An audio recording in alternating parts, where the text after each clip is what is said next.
Perhaps, the chief reason why it took so long for Light Combat Aircraft, LCA, program to reach fruition was the fact that India did not have an aerospace ecosystem in place to support the project at the time of its inception.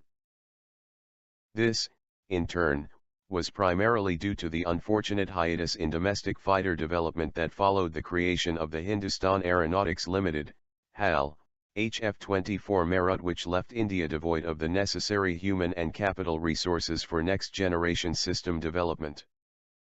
Instead, infrastructure had to be developed concurrently even as the LCA program was progressed, contributing to time and cost overruns. Therefore, it is imperative that India move ahead with the Advanced Medium Combat Aircraft, AMCA, project without further delay to consolidate and build upon the aerospace capability acquired via the LCA program.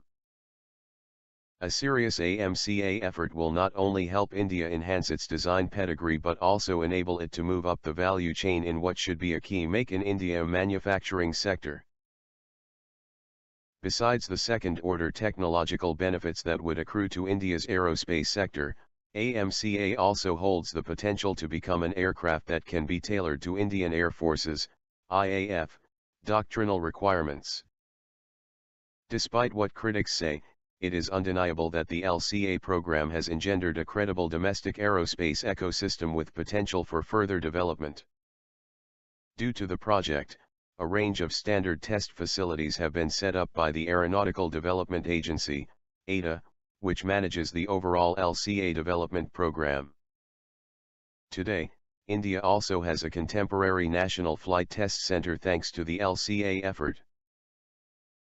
On the industrial side of things, several companies are involved in the HAL Tejas, LCA, program, and some of them are now global Tier 2 and 3 suppliers. They have cut their teeth with this project that has seen the indigenous development of major subcomponents such as an aircraft-mounted accessories gearbox, carbon-carbon brake discs, heat exchangers, hydraulic and fuel valves, etc.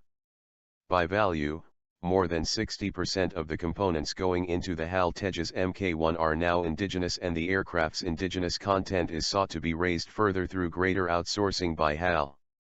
Today, out of an order of 20 initial operation clearance standard Tejas Mk1, 4 have already been delivered to the IAF by HAL, with 20 more MKs to be delivered in final operational clearance standard subsequently. What is more, another 83 Tejas MKIA with improvements such as an airborne electronically scanned array, AESA, radar are also firmly projected.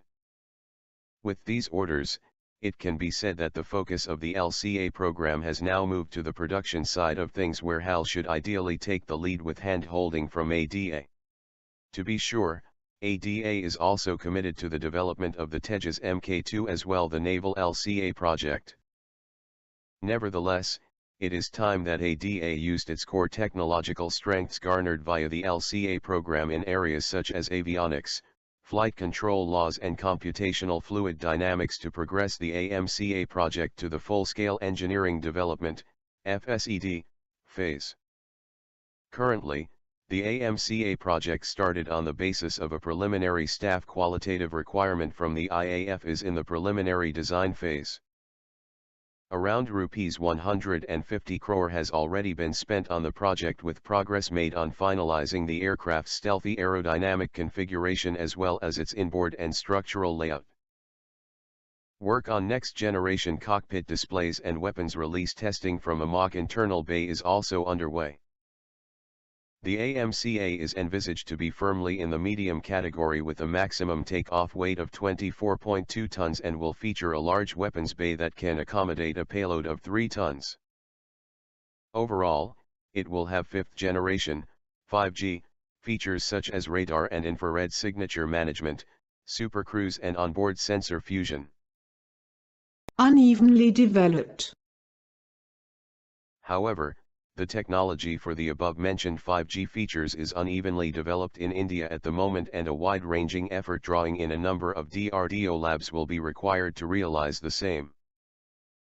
In particular, technology related to radar-absorbent materials, conformal antennae and flush air data sensors will need to be matured.